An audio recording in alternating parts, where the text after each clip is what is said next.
Jingzhou शहर के बीचों बीच मैंने एक अप्लायंस रिपेयर शॉप खोली थी। दुकान के बाहर एक बड़ी सी साइन लगाई जिस पर लिखा था, हम हर चीज रिपेयर करते हैं, ऊपर से स्पेसशिप और स्पेस स्टेशन, नीचे तक एयरक्राफ्ट कैरियर और न्यूक्लियर सबमरीन। जो भी इलेक्ट्रिसिटी पर चलता है वो हमारे लिए कुछ नहीं। मुझे क्या पता था कि एक दिन सच में कोई मिलिट्री वाला आ धमकेगा। उस दिन मैं दुकान में बोर बैठा था, तभी अचानक एक बेहद एलिगेंट शार्पली ड्रेस्ड औरत ने दरवाजा धकेल कर खोला। उसके चेहरे पर एक अजीब सी गंभीरता थी, जैसे वो यहाँ मजाक करने नहीं आई थी। सर, क्या आप सच में सब कुछ रिपेयर करते हैं? बिल्कुल करते हैं, मैंने मुस्कुराते हुए कहा। Nuclear submarine, aircraft carrier, space station, बड़े ऑर्डर्स पर डिस्काउंट भी मिलता है। ऑनेस्टी की गारंटी है। तो बताइए, आपको क्या रिपेयर करवाना है, न्यूक्लियर सबमरीन या एयरक्राफ्ट कैरियर? वो मेरी बात सुनकर जरा भी नहीं मुस्कुराई। बिना एक पल घुमाए उसने अपना ब्रीफ केस टेबल पर रखा और खोल दिया। अंदर एक चीज थी जो दिखने में बैटरी जैसी लगती थी, लेकिन जैसे ही मेरी नजर उस पर पड़ी मैं सीधा होकर बैठ गया। वो केयरफुली प्रोटेक्टिव फोम में लिपटी हुई थी। उसके ऊपर माइक्रोस्कोपिक सर्किट्स थे, छोटे छोटे क्रिस्टल जो एक कॉम्प्लेक्स नेटवर्क में एक दूसरे से जुड़े हुए थे। अगले ही पल मेरा दिमाग एकदम अलर्ट हो गया। ये क्या है? एक लिथोग्राफी मशीन का कैलिब्रेशन सेंसर मॉड्यूल, उसने सपाट आवाज में कहा। एक एक्सपेरिमेंट के दौरान पावर ओवरलोड हो गया, सेंट्रल कार्बन नीडल अरे जल गई और टूट गई। हमारे प्रोजेक्ट टीम को इसकी तुरंत जरूरत है। उसका नाम था चेन किंच। वो लॉन्ग एकेडमी ऑफ साइंसेज में रिसर्चर थी। उस एक्सीडेंट की वजह से पूरा प्रोजेक्ट ठप पड़ गया था। देश के कई स्पेशलाइज्ड इंस्टीट्यूशंस पहले ही हाथ खड़े कर चुके थे कि इसे जल्दी रिपेयर करना नामुमकिन है। अगर वो पूरी तरह लाचार न होती तो इस छोटी सी अजीब दुकान में कभी कदम न रखती। मिस,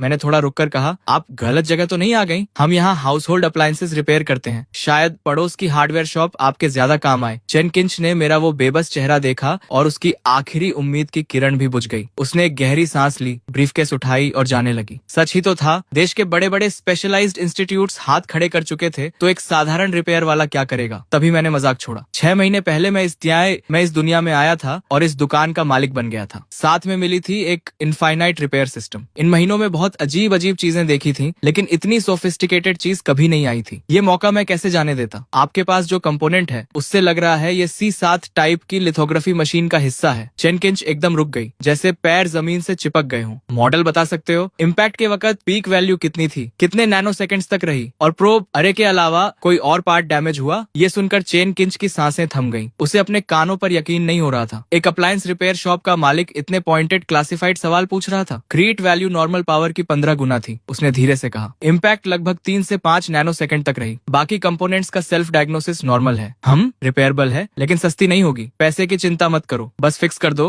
मैं तुरंत फंडिंग अरेंज करती हूँ। मैंने हल्की सी मुस्कान के साथ 5 उंगलियां उठाई। 5 मिलियन या चेन 15? उसने दांत भींचे। कीमत बेतुकी थी, लेकिन अभी उसके पास नेगोशिएट करने का कोई ऑप्शन नहीं था। क्या सोच रही हो? 5 मिलियन नहीं, 500 युआन, 1 रुपया कम नहीं, और मेनली इसलिए क्योंकि इसे रिपेयर करने में बहुत इलेक्ट्रिसिटी लगेगी। 500 युआन? सच में? चेन पूरी तरह ठगी सी खड़ी थी। उसे लगा जैसे रियलिटी हिल गई हो। वो हड़बड़ाकर फोन निकालकर QR कोड स्कैन करने लगी। Instant payment received, 500 yuan. ये देखकर मैं खुलकर मुस्कुरा दिया। बिना जल्दबाजी के एंटी स्टैटिक ग्लव्स पहने, टेबल पर एक साफ सफेद कपड़ा बिछाया और बड़े आराम से मॉड्यूल को बॉक्स से निकालकर रख दिया। System activate. अगले ही पल मेरे सामने एक इन्फॉर्मेशन पैनल अपीयर हुआ। Repairable item detected. C7 type lithography machine का calibration sensor module. Damage level 88%। Repair plan analysis complete. सब तैयारी करके मैं एक धूल भरी शेल्फ की तरफ गया और एक ग्लास आर्मर्ड बॉक्स उठाकर लाया। जैसे ही बॉक्स खुला, चेन किंच की आंखें फटी की फटी रह गईं। ये क्या है? उसे लगा था कि कोई सीक्रेट वेपन निकलेगा, लेकिन अंदर था एक बेतरतीब ढंग से मॉडिफाइड सोल्डरिंग आयरन, एक house hold hot air gun, एक इलेक्ट्रिक किचन मिक्सर और जगह जगह से बटोरा हुआ जंकयार्ड का सामान। बॉस, आप इस कबाड़ से मेरी फोटोलिथोग्राफी मशीन का पार्ट रिपेयर करने वाले हो? घबराओ मत, मैंने मुस्कुराते हुए कहा। ये सब इक्विपमेंट फैमिली एयरलूम है। अपोलो मिशन के जमाने में इससे पार्ट्स पॉलिश होते थे। लिथोग्राफी मशीन न होती तो मैं इसे निकालता भी नहीं। Apollo mission? चेन किंच के मुंह का कोना फड़का। पछतावा तो था कि यहाँ आई क्यों, लेकिन अब कोई चारा नहीं था। एक बार और ट्राई तो करना ही था। मैंने हेयर ड्रायर उठाया और मॉड्यूल पर चलाने लगा। न कोई हीट थी, बस हल्की सी ओजोन की स्मेल। लेकिन तभी चेन किंच ने हैरान होकर देखा कि माइक्रोमीटर स्केल सर्किट्स में कुछ हो रहा था। ये क्या है? इलेक्ट्रोड अट्रैक्शन इफेक्ट की रिवर्स रिएक्शन। एक स्पेसिफिक फ्रीक्वेंसी को पल्स में कन्वर्ट करके मेटालिक ट्रे की मेमोरी रिस्टोर की जा रही है। सिंपल वर्ड्स में उसे उसकी ओरिजिनल शेप याद दिलाई जा रही है। चेन अभी इस झटके से उभरी भी नहीं थी कि मैंने वो सोल्डरिंग आयरन प्लग इन कर दी। उसकी टिप पर एक बारीक नीडल लगी थी और वो धीरे धीरे रेड हॉट होने लगी। चेन का दिल फिर से तेज धड़कने लगा। इस जलती हुई नीडल से क्या करोगे? लेकिन मेरे चेहरे पर उस वक्त जो कॉन्सेंट्रेशन थी वो मैंने पहले कभी नहीं दिखाई थी। नीडल एकदम स्टिल थी। बहुत धीरे धीरे मैं उसे डैमेज प्रोब अरे के पास पास ले गया। जैसे ही टिप पास आई, एक बेयरली विजिबल इलेक्ट्रिक आर्क क्रैकल करने लगा। चेन ने वो नजारा देखा जो वो जिंदगी में कभी नहीं भूलेगी। आंखें बंद करो, मैंने कहा, ये बस कोल्ड एटम ग्लास है। लॉन्ग इंस्टीट्यूट के रिसर्चर्स इतने इंप्रेशनेबल क्यों होते हैं, जैसे कोल्ड एटम ग्लास पहले कभी देखा ही नहीं। लेकिन ये टेक्नोलॉजी, हम तो इसे फ्यूचर टेक्नोलॉजीज के आर्टिकल्स में लिखने से भी डरते हैं। चेन की आवाज कांप रही थी। उसे लग रहा था जैसे दशकों की मेहनत से बनाए गए साइंस के विजन को इस आदमी ने कबाड़ से तहस नहस कर दिया हो। ठीक है, आखिरी स्टेप, प्रोब नेटवर्क और माइक्रोमीटर सर्किट्स रीबिल्ड करना है। चेन उसे देखती रही, आंखें चौड़ी। मैंने एक बिस्किट टिन से कुछ पाउडर निकाला, एक छोटी सी ग्लास वायल में डाला, फिर उसमें एक विस्क डुबोकर ऑन कर दिया। ये अल्ट्रासोनिक सस्पेंशन नेबुलाइजेशन है। ओह, तुम जानते हो? लगता है तो है, मतलब रिसर्चर बुरे नहीं हो तुम। मैंने हल्की सी स्माइल दी और सोल्डरिंग आयरन ऑन की। एक स्पेशल मैग्नीफाइंग ग्लास के थ्रू चेन ने देखा कि जले हुए बेसिक सर्किट्स लाइटनिंग स्पीड से खुद को रिपेयर कर रहे थे और रिपेयर्ड सर्किट्स पहले से भी ज्यादा परफेक्ट थे। कुछ देर बाद मेरे माथे पर पसीने की बारीक बूंदें आ गईं। हो गया, मानना पड़ेगा, इस चीज की प्रिसीजन वाकई बहुत हाई है। ये सुनते ही चेन किंच की आंखें पूरी तरह खुल गईं। हो गया? आधे घंटे भी नहीं लगे। सच में इस पिन और बिस्कुट टिन के सामान से फिक्स हो गई। मेरी स्किल्स पर शक है क्या? शुरू से देख रही थी, अगर नहीं तो चेक कर लो खुद। और हाँ, मैंने तुम्हारी फोटोलिथोग्राफी मशीन की प्रिसीजन भी इम्प्रूव कर दी है, तो उसका एक्स्ट्रा चार्ज लगेगा। ये वर्ड्स सुनकर चेन के मन में एक तरफ कोल्ड एटम ग्लास और अल्ट्रासोनिक नेबुलाइजेशन के वो सीन्स गूंज रहे थे और दूसरी तरफ ये महान जीनियस अब पैसों की बात कर रहा था। दुनिया का सबसे अजीब इंसान। बॉस, पहले जो आपने इलेक्ट्रिसिटी वाली बात कही थी, उसका मतलब क्या था? बताया था ना, फैमिली सीक्रेट टेक्निक है, आगे नहीं बताते। लेकिन लिथोग्राफी मशीन्स तो ज्यादा पुरानी है नहीं, आपके एंसेस्टर्स काफी जवान रहे होंगे। एक्स्ट्रा चार्ज कितना? मैंने 3 उंगलियां उठाई। 30,000 या 3? चेन फिर से हक्की बक्की। ज्यादा दे तो भी बुरा, कम दे तो भी बुरा। 300? मिस, स्टेट का पैसा यूं हल्के में मत लो। 300 युआन, 1-1 छोड़ो। चेन किंच की चौड़ी आंखों में अविश्वास चमक रहा था। फिक्स हो गई? और इतना कम मांग रहे हो? ये फोटोलिथोग्राफी टेक्नोलॉजी है, मिलियंस मांगते तो भी देने पड़ते। 800 युआन, 1 पैसा कम नहीं। और हाँ, एक बात बताना भूल गया था, तुम्हारे मास्क की प्रिसीजन भी रिकैलिब्रेट कर दी। सॉरी, वो थोड़ा पुराना था, मुझसे रहा नहीं गया। ओरिजिनल रेजोनेंस फ्रीक्वेंसी थोड़ी कोर्स थी, मैंने 1 परसेंटेज पॉइंट ऊपर कर दी। तुम्हारे प्रोजेक्ट पर कोई खास फर्क नहीं पड़ेगा ना? कितना कहा? 1 परसेंटेज पॉइंट? चेन किंच की सांस रुक गई। एक रिसर्चर होने के नाते वो जानती थी कि वो 1 परसेंटेज पॉइंट कितनी बड़ी बात है। सर, क्या मैं आपका कॉन्टैक्ट ले सकती हूँ? क्यों? मैं एक रिस्पेक्टेबल आदमी हूँ, तुम्हारी चीज फिक्स कर दी, अब और क्या चाहिए? नहीं, एक्चुअली अगर कभी कुछ और फिक्स करवाना हो तो मुझे पता है, डर है कि रिपेयर होल्ड नहीं करेगी और मुझे ढूंढ नहीं पाओगी। नहीं, ऐसा नहीं, घबराओ मत, दुकान यही है, जब चाहो आ जाओ। अगर ठीक से फिक्स नहीं हुई तो 800 युआन वापस। चेन किंच के होठों का कोना एक बार खिंचा, फिर वो रिपोर्ट फाइल करने के लिए पलट गई। लेकिन जैसे ही बाहर निकली, फोन बजा। स्क्रीन पर नाम था डायरेक्टर जू। जैंगलिंग शू, कहाँ हो तुम? मैंने फोटोलिथोग्राफी मशीन का मॉड्यूल रिपेयर करवाने को नहीं कहा था। डायरेक्टर, चिंता मत करो, फिक्स हो गई, वापस लेकर आ रही हूँ। फिक्स हो गई? कहाँ करवाई? एक अप्लायंस रिपेयर शॉप में। लाइन पर एक लंबी खामोशी छाई, फिर धीरे से आवाज आई, कहाँ हो? मैं खुद आता हूँ। सड़क पर रिसर्च इंस्टीट्यूट की कार तेज रफ्तार से भागी जा रही थी। जो का चेहरा सफेद पड़ा हुआ था, ब्रीफकेस गोद में पकड़ी थी, नसें तनी हुई थी। वो जानता था डायरेक्टर अब ब्लास्ट करेगा, लेकिन उसका दिमाग बार बार उस कबाड़नुमा टूल्स और उस अजीब दुकान वाले की तरफ जाता था। उसे लगा जैसे कोई हास्यास्पद सपना देख आई हो। इंस्टीट्यूट के गेट पर पहले से सारी प्रोजेक्ट टीम्स के रिसर्चर्स जमा थे। जैसे ही कार रुकी, भीड़ टूट पड़ी। लिंचू, क्या मॉड्यूल फिक्स हो गया? दिखाओ जल्दी, हमारा प्रोजेक्ट और नहीं रुक सकता। फिक्स हुई? शायद। या तो हुई या नहीं हुई, ये शायद क्या है? और कहाँ फिक्स करवाई? स्पेशलिस्ट एजेंसी ने तो महीनों लगने की बात कही थी। अप्लायंस रिपेयर शॉप में। पूरी भीड़ की सांसें थम गईं। Appliance repair shop photolithography machine की? ये क्या नॉनसेंस है? जैंगलिंग शू, तुम्हारा दिमाग तो ठीक है ना? जैंगलिंग शू कांप रही थी, आंखों में आंसू आने वाले थे। बस, सब चुप। डायरेक्टर की आवाज ने सबको फ्रीज कर दिया। जैंगलिंग शू, कंफर्म करो, फिक्स हुई? वो ब्लैंक दिमाग से बस सिर हिला दिया। ठीक है, क्लीन रूम लैब 1 में ले जाओ, टेस्टिंग होगी। अगर फिक्स हुई तो कारनामा हो जाएगा, अगर नहीं हुई कोर्ट मार्टियल के लिए तैयार रहो। बस यही था। अब सारी उम्मीदें उस सीमिंगली अनरिलायबल दुकान वाले पर टिकी थी। क्लीन रूम लैब 1 के अंदर प्रोटेक्टिव सूट्स में टेक्नीशियंस ने बड़े ध्यान से मॉड्यूल को बॉक्स से निकाला और टेस्टिंग शुरू की। भगवान, ये सोल्डरिंग टेक्निक क्या है? रिपेयर्ड सर्किट्स तो बेहद खूबसूरत हैं। लगता है जैंगलिंग शू ने कोई ऐसा एक्सपर्ट ढूंढा जिसे हम नहीं जानते थे। ये तो ओरिजिनल फैक्ट्री से निकला हुआ लग रहा है। नहीं, रुको, ये ओरिजिनल से भी ज्यादा परफेक्ट है। रिपेयर का कोई निशान तक नहीं। तभी एक रिसर्चर ने चिल्लाकर कहा, ये मटेरियल सस्पिशियस है, इमीडिएटली एनालाइज करो। सर, हमारे डेटाबेस में ये मटेरियल नहीं है। डेटाबेस में नहीं है? 2026 हो गया है और अभी भी अननोन मटेरियल्स हैं दुनिया में। जल्दी पावर ऑन करो टेस्टिंग के लिए। जू अब अपनी एक्साइटमेंट छुपा नहीं पा रहा था। बड़े स्क्रीन पर एक एक करके ग्रीन मैसेजेस आने लगे। Power system self check complete, no anomalies. Internal logic unit check complete, circuit test complete, values with in control range. हर अनाउंसमेंट के साथ कमरे में मौजूद हर इंसान का दिल एक धड़कन ज्यादा धड़क रहा था। जो मॉड्यूल फिजिकली डिस्ट्रॉयड घोषित हो चुका था, वो एक एक वेरिफिकेशन प्रोसीजर पास करता जा रहा था। ये तो साइंटिफिक ही नहीं है, एक्यूरेसी टेस्ट रन करो। जू की बॉडी सुन्न पड़ गई। वो चेयर में धंस गया जैसे सारी एनर्जी निकल गई हो। सर, वैल्यूज स्ट्रेन्स हैं। ये सुनते ही जू की मुट्ठियां भिंच गईं। हथेलियों का पसीना आस्तीन तक भिगो गया। तो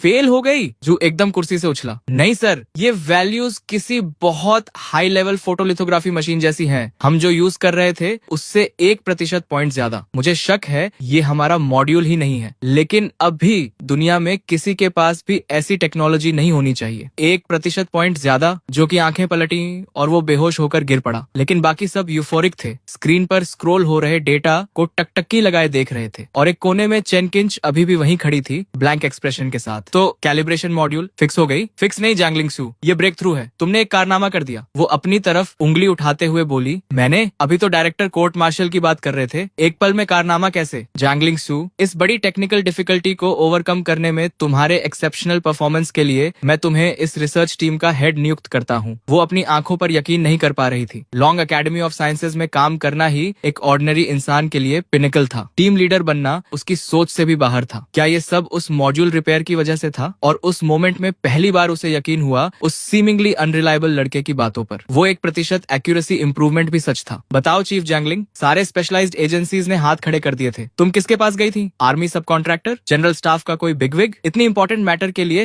हम भी पर्सनली जाकर थैंक्स करना चाहते हैं। मैं झूठ नहीं बोल रही, सच में एक छोटी सी लोकल रिपेयर शॉप में फिक्स हुई। Repair stand? टीवी फिक्स करना भी कॉम्प्लिकेटेड है वहाँ। हम फोटोलिथोग्राफी मशीन की बात कर रहे हैं। लिंक्सू, मजाक कर रही हो ना? बिल्कुल नहीं। उस वक्त सच में कोई चॉइस नहीं थी, इसीलिए वहां गई। दरवाजे पर लगी वो साइन ही थी जिसने उसकी नजर खींची। साइन पर लिखा था, ऊपर स्पेसशिप और स्पेस स्टेशन रिपेयर सिखाई जाती है, नीचे एयरक्राफ्ट कैरियर और न्यूक्लियर सबमरीन। जो भी इलेक्ट्रिसिटी पर चलता है वो यहाँ फिक्स होता है। पूरी लेबोरेटरी में एक पल के लिए मौत जैसी खामोशी छा गई। तो मैं अंदर चली गई। बॉस ने soldering iron, hot air gun और मिक्सर से वो मॉड्यूल रिपेयर किया और अंत में कुल 800 युआन लिए। जैसे जैसे वो बोलती जा रही थी उसकी आवाज कमजोर होती जा रही थी। उस मोमेंट में चैन किंच की तरफ सभी की नजरें घूम गईं और हर आंख में हैरानी और अविश्वास था। फोटोलिथोग्राफी मशीन रिपेयर करने के लिए एक रिपेयर शॉप? लेकिन ये तो बिल्कुल नॉनसेंस है। अगर उस आदमी में सच में इतना टैलेंट होता तो पूरी दुनिया उसके पीछे पड़ी होती। तभी जू आगे बढ़ा और ऊंची आवाज में बोला, ये मैटर अब टॉप सीक्रेट क्लासिफाइड है। जो भी इसके बारे में बात करेगा उस पर एस्पियोनाज का आरोप लगेगा। प्रोजेक्ट टीम, इस नई प्रिसीजन लेवल के साथ एक नई चिप सीरीज तुरंत मैन्युफैक्चर करो। मुझे जल्द से जल्द रिजल्ट्स चाहिए। फिर उसने चेन किंच की तरफ इशारा किया। जैंगलिंग सू, अभी जाना मत। उस शॉप का एड्रेस याद है? हाँ, परफेक्ट, मुझे वहाँ ले चलो। मैं उस बॉस से पर्सनली मिलना चाहता हूँ। 1 मिनट रुको, मैं कुछ लेकर आता हूँ। अगर वो इस चीज को फिक्स कर सकता है तो मैं उसे जो चाहे दे दूंगा। मैं? जू? कुछ ही मिनट्स में जू भागते हुए आया, लेकिन जो चीज उसके हाथ में थी उसे देखकर चैन किंच का दिल एक बीत रुक गया। ये तो नन सैटेलाइट नेविगेशन सिस्टम चिप है। आप उसे ये दिखाने जा रहे हो? क्या ये रिपेयर भी हो सकती है? थोड़ी देर बाद दोनों कार से मेरी शॉप पर पहुंचे। चैन किंच अंदर आते ही फेमिलियर अंदाज में बोली, बॉस, काफी दिनों बाद इस बार कोई और भी साथ लाई हूँ। कोई झगड़ा करने आया है? नहीं बॉस, गलत मत समझो। आपने जो डिवाइस रिपेयर किया था वो परफेक्टली काम कर रही है। ये मेरे एक एल्डर हैं। इन्होंने सुना है कि आप बहुत टैलेंटेड हो, कुछ दिखाना चाहते हैं आपको। अच्छा, झगड़ा नहीं है तो ठीक है, आओ, लॉयल कस्टमर हो तो ये फेवर कर देता हूँ। दिखाओ क्या लाए हो। जू ने शॉप में घुसते ही आसपास असेस करना शुरू कर दिया था। जगह उसकी कल्पना से भी ज्यादा डेलिपेटेड थी। उसने सोचा था कि इतनी कॉम्प्लेक्स डिवाइसेस रिपेयर करने वाली जगह पर कम से कम प्रोफेशनल इक्विपमेंट तो होगा, लेकिन यहाँ कोई स्पेशलाइज्ड इक्विपमेंट नहीं था, बल्कि ये तो किसी ऑर्डिनरी रिपेयर शॉप से भी ज्यादा पुराना और अजीब था। मेरी बात सुनकर जू ने ब्रीफकेस खोली। बॉस देखो, क्या ये रिपेयर हो सकती है? मैंने चिप उठाई और देखने का नाटक किया। असल में मेरे दिमाग में सिस्टम चिल्ला रहा था, सिस्टम सिस्टम स्कैन करो अभी। Repairable item detected. नंदो number 3 satellite navigation chip encrypted military version. Damage level 92%। Main logic gate blown. Data buffer failure military version. जैसे ही वो दरवाजे से अंदर आया था मुझे पता लग गया था कि ये कोई ऑर्डिनरी आदमी नहीं है, लेकिन आर्मी का होगा ये नहीं सोचा था। लग रहा है दुनिया सच में छोटी होती जा रही है। यंग मैन, ये चिप है, नंदो सैटेलाइट का नेविगेशन चिप है। मेन लॉजिक गेट उड़ गई है, डेटा बफर भी साथ गया। सडन सर्च की वजह से हुआ होगा। तुम्हारे प्रोटेक्शन मेजर्स सच में बहुत कमजोर हैं। पूरी वर्कशॉप में एक पल के लिए डेथली साइलेंस छा गई, जो कि उन थकी हुई आंखों में पहली बार पूरी तरह एस्टोनिशमेंट का एक्सप्रेशन आया। लगता है इस लड़के में दम है। तो बॉस, फिक्स कर सकते हो ना? प्राइस की बात करो। मैंने 5 उंगलियां उठाई और जो की नाक के सामने हिलाई, जो मन में खुश हो गया। 5 लाख, ठीक है 5 लाख। 5 करोड़ भी होते तो डील था। QR कोड से दे दो या कैश? नहीं नहीं, 5 लाख नहीं, 500 युआन। क्या 500 युआन? 500 युआन में तो चिप का बॉक्स भी नहीं आता। ये प्राइस तो देश की कटिंग एज टेक्नोलॉजी का अपमान है। टेक इट और लीव इट। तुम रिसर्चर्स को पैसा बहुत आसानी से मिल जाता है। 500 और 1 पैसा नहीं, वरना मैं हाथ नहीं लगाता। फिक्स करेंगे बॉस, करेंगे। चेन किंच ने झट से फोन निकाला और पेमेंट QR स्कैन कर दिया, जो बस हेल्पलेसली ये सीन देखता रहा। देश की स्ट्रैटेजिक कटिंग एज चिप एक यंग मैन ने 500 युआन में रिपेयर के लिए एक्सेप्ट कर ली। अगर वो रेगुलर कस्टमर ना होती तो मैं इसे लेता भी नहीं। तुम सच में सोचते हो मैं 500 युआन के लिए परेशान हूँ? सीरियसली? जू का चेहरा थोड़ा खुला। तुम इसे स्मॉल मैटर बोल रहे हो? ये पूरे नंदू सैटेलाइट का मेन कंपोनेंट है। ये लड़का अभी इतना सीरियस था, एकदम चाइल्डिश कैसे हो गया? डायरेक्टर, चिंता मत करो, बॉस हमेशा ऐसे ही हैं। टैलेंटेड लोगों का टेम्पर ऐसा ही होता है। जू का चेहरा लाल हो गया। वो एक कोने में मुड़ा। मैंने एक छोटा बॉक्स निकाला और खोला। जू का दिल मुंह को आ गया। अंदर था एक पुराना मैनुअल डेंटिस्ट ड्रिल। कहाँ से ढूंढ के लाया था भगवान जाने। एक पुरानी प्लायर्स और एक चीज जो मैनुअल कॉफी ग्राइंडर जैसी दिखती थी। ये सारा कबाड़ स्क्रैप डीलर भी 5 यूरो में नहीं लेता। जो से रहा नहीं गया। कांपती उंगली से उस पाइल की तरफ इशारा करते हुए उसकी आवाज भी कांप रही थी। आप इस सबसे मेरी चिप फिक्स करने वाले हो? क्यों? मेरे टूल्स पसंद नहीं आए? तो अपनी चिप वापस ले जाओ और खुद स्टडी करो। मेरी छोटी सी शॉप इतने इंपॉर्टेंट क्लाइंट्स के लिए बनी नहीं है। ये कहकर मैंने नाराजगी से टूल्स रख दिए और चेयर पर बैठ गया। मास्टर शू, प्लीज रिपेयर करवाना है हमें, और वैसे भी पैसे दे चुके थे। चेन किंच ने बीच में आकर सिचुएशन संभाली। बूढ़ा जू अंदर से जल रहा था, लेकिन उसने फोर्स कर खुद को शांत किया। मैंने जू को एक नजर से देखा, फिर धीरे से ट्वीजर्स उठाई। उसी मोमेंट में चेन किंच ने मेरा स्पेशल मैग्नीफाइंग ग्लास उठा लिया। लेंस के थ्रू जू और चेन किंच दोनों ने एक इनक्रेडिबल सीन देखा। ये टेक्निक क्या है? लग रहा है फ्ली को पर्म दे रहे हो। जू को गूजबम्स आ गए। उसे लगा जैसे जिंदगी भर की साइंटिफिक रिसर्च बेकार हो गई। अगर एक साधारण आयरन से चिप फिक्स हो जाती है तो मैंने इतना पढ़ा क्यों? पहले पता होता तो 20 यूरो का आयरन ले आता सुपरमार्केट से, 500 युआन बच जाते। जैंगलिंग सू, सच में इसी तरह फोटोलिथोग्राफी मशीन फिक्स हुई थी? ये तो सब दिखावा लगता है, रिपेयर जैसा कुछ दिख ही नहीं रहा। डायरेक्टर देखो ये पाउडर। इस टेक्निक का नाम अल्ट्रासोनिक एटोमाइजेशन सस्पेंशन है। Ultrasonic atomisation suspension? ये क्या होती है? मैनुअल्स में है। मैंने उनकी बातों का जवाब देने की जहमत नहीं उठाई और डेंटिस्ट ड्रिल उठा लिया। उसे पाउडर में डुबोया और चिप के डैमेज्ड एरियाज रिपेयर करने लगा। प्रोसेस फोटोग्राफी मॉड्यूल जैसी ही थी, बस मटेरियल्स अलग थे। टूल की टिप से चिप के सर्किट पर बेयरली विजिबल इलेक्ट्रिक आर्क्स कूद रही थी, हर माइक्रो फ्रैक्चर को प्रिसिजली रिपेयर करती हुई। किसी सुपर हीरो मूवी से भी ज्यादा एब्सर्ड था ये नजारा। ठीक है, हो गया, लेकिन ये नंदो सैटेलाइट नेविगेशन चिप थी, इतने कम टाइम में रिपेयर हो गई? किसी स्पेशलाइज्ड इंस्टीट्यूट में तो रिपेयर प्लान बनाने में ही महीने लग जाते। और क्या करूं? ड्रम्स बजाऊं? रिबन कटिंग सेरेमनी करूं? डायरेक्टर साहब स्पीच दें? जो को गाली देने की जबरदस्त इच्छा हुई। लड़के में टैलेंट तो कमाल का है, लेकिन जबान सांप जैसी है। एक ही लाइन में दम निकाल दिया। उसने देखा मैं कैजुअली टूल्स बॉक्स में फेंक रहा हूँ, जैसे अभी कोई टोस्टर फिक्स किया हो जो ऑन नहीं हो रहा था। इतना नॉनशलेंट। एक बड़ी सी अब्सर्डिटी की लहर जू को डुबो गई। मैं पागल हो गया हूँ या सपना देख रहा हूँ? ये कैसे पॉसिबल है? जू का चेहरा स्केरलेट हो गया। सांस लेने में भी तकलीफ हो रही थी। डायरेक्टर ठीक हो? बस एक छोटी सी चीज फिक्स की है, यहाँ मर मत जाओ, मुझे इस शॉप से रोजी रोटी चलानी है। नहीं ठीक हूँ। जू कंपोजर वापस लाने की कोशिश कर रहा था। डायरेक्टर आदत डालनी पड़ेगी, बॉस का यूजुअल प्रोसीजर यही है। Usual procedure? जीजेंग एक्सू, तुम्हें अंदाजा है मुझे कितना शौक लगा है ये देखकर? पूरी एकेडमी के सैकड़ों एक्सपर्ट्स जो प्रॉब्लम सॉल्व नहीं कर पाए, इसने पुरानी डेंटिस्ट ड्रिल और एक हेयर क्लिप से फिक्स कर दी। ग्रैंडपा तुम्हारी चीज फिक्स हो गई। वैसे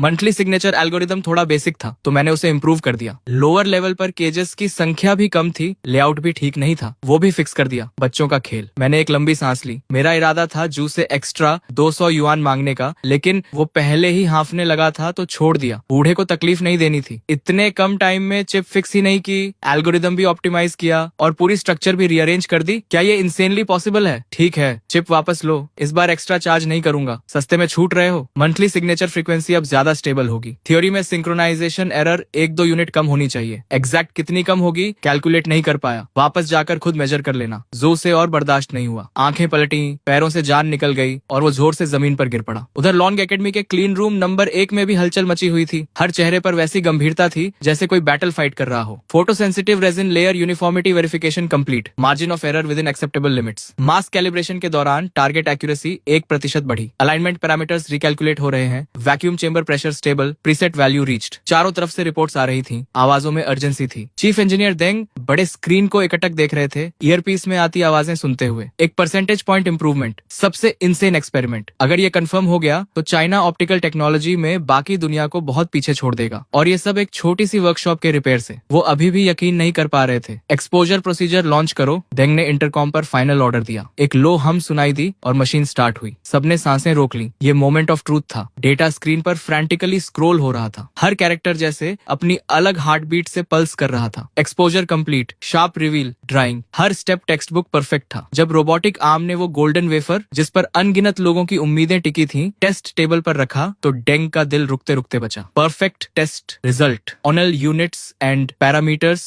normal, structure intact, effective accuracy increased by 1.2%। पूरी लेबोरेटरी में सन्नाटा छा गया। सब वुडन स्टैचूज बन गए। हमने कर दिया, हमने कर दिया, भगवान मैं सपने में तो नहीं हूँ। सब हंसने लगे, लेकिन आंसू झरने की तरह बह रहे थे। डेंग ब्लैंक नजरों से स्क्रीन को देखते रहे। उनका पूरा बॉडी अनकंट्रोलेबली कांप रहा था। इतने सालों की पढ़ाई, इतना नॉलेज और एक अप्लायंस रिपेयरमैन ने उसे पल भर में धूल में मिला दिया। उसी वक्त यूक्सिया के टॉप लीडर्स की मीटिंग रूम में माहौल बेहद भारी था। 10 मीटर से लंबी कॉन्फ्रेंस टेबल पर देश के सबसे इन्फ्लुएंशियल साइंटिस्ट्स बैठे थे। सबने जू की रिपोर्ट पढ़ी है ना? तो क्या लगता है? सॉम मिन्योन ने टेबल पर टैप करते हुए कहा। उनकी आवाज में एक दबी हुई एंगर थी। टेबल पर लॉन्ग एकेडमी के 7वीं इंस्टीट्यूट की नई रिपोर्ट रखी थी। कोई बात करने की जरूरत नहीं, जो चाहे कर रहे हैं। C7 फोटोलिथोग्राफी मशीन का कैलिब्रेशन मॉड्यूल, ये तो सिस्टम का हार्ट है। पूरी दुनिया में गिनती के कंट्रीज हैं जो इसे रिपेयर कर सकते हैं, और इन्होंने एक अप्लायंस रिपेयरमैन को दे दिया। क्या फोटोग्राफी मशीन को टीवी समझ रखा है? डीन यान ने मुट्ठी टेबल पर मारी और उठ खड़े हुए। चेहरा गुस्से से लाल था। मैं डीन यान से सहमत हूँ, और ये रिपोर्ट में एंसेस्ट्रल नो हाउ और कॉमन पीपल का मास्टर क्या बकवास है। लगता है कोई शिवलरिक रोमांस पढ़ रहे हो। मेरी राय में जो इतने प्रेशर में है कि हैलुसिनेट कर रहे हैं। सालों से वेस्टर्न कंट्रीज हमारा गला दबाए हुए हैं। सबकी इंपेशेंस समझ आती है, लेकिन ऐसे मोमेंट्स में ही कूल हेड रखना जरूरी होता है। जो कर रहे हैं वो रिपोर्ट फल्सिफाई करना है। ये सिंपल प्रोफेशनल एरर नहीं, ये सीरियस ब्रीच ऑफ डिसिप्लिन है। मीटिंग रूम का माहौल और भारी होता गया। लगभग सबकी राय एक ही थी। सोम मग्न बड़े ध्यान से सब सुन रहे थे। उनकी भौहें और ज्यादा सिकुड़ती जा रही थी। वो जानते थे जो कोई ऐसे वैसे साइंटिस्ट नहीं है जो हल्की बात नहीं करते। शायद कोई और एक्सप्लेनेशन हो। मेरी राय में 7वीं इंस्टीट्यूट के सभी रिसर्च प्रोजेक्ट्स तुरंत हॉल्ट करने चाहिए और इन्वेस्टिगेटिव टीम भेजनी चाहिए। हाँ, अग्रीड। सम मिन्योन ने भीड़ का गुस्सा ऑब्जर्व किया और एक लंबी सांस ली। इस बार जू तुमने सच में ज्यादा ही कर दिया। तभी अचानक मीटिंग रूम का दरवाजा खटखटाया गया। सेक्रेटरी का चेहरा लाल था। मिनिस्टर, 7वीं रिसर्च इंस्टीट्यूट से अभी एक और अर्जेंट रिपोर्ट आई है। जो फिर कब रुकेंगे? ये अगली रिपोर्ट में लिखेंगे गंडम बना दिया। डीन यान ने कंटेम्प्ट से नाक सिकोड़ी। चेहरा और गंभीर होता जा रहा था। रिपोर्ट में लिखा है कि 7वीं इंस्टीट्यूट ने एक नई इलेक्ट्रॉनिक चिप डेवलप की है। कम्प्लीटली नया एटिंग स्टैंडर्ड यूज हुआ है। कम्प्लीटली नया मतलब रिपोर्ट के अकॉर्डिंग इसकी एक्यूरेसी हमारी करंट चिप से 1% पॉइंट ज्यादा है। ये सुनते ही मीटिंग रूम में पहले खामोशी छाई, फिर लिटरली उखड़ पड़ा। 1% पॉइंट? जानते हो इसका क्या मतलब है? वो रिपोर्ट लाओ जल्दी। डीन युआन ने रिपोर्ट की तरफ झपट्टा मारा और एक झटके में उठा ली। पढ़ते पढ़ते उनका पूरा बॉडी कांपने लगा। रोके नहीं रुक रहा था। डीन युआन ने रिपोर्ट की तरफ झपट्टा मारा और एक झटके में उठा ली। पढ़ते पढ़ते उनका पूरा बॉडी कांपने लगा। रोके नहीं रुक रहा था। डीन, क्या हुआ? ठीक हो? ये फिगर्स सही हैं, लेकिन ये पॉसिबल कैसे है? इंसान झूठ बोल सकता है लेकिन नंबर्स नहीं। इतने सालों की रिसर्च में डेटा में जरा सी भी गड़बड़ी वो पल भर में पकड़ लेते थे, लेकिन इस रिपोर्ट के फिगर्स बिल्कुल एक्यूरेट थे। मैं पहले ही कहता था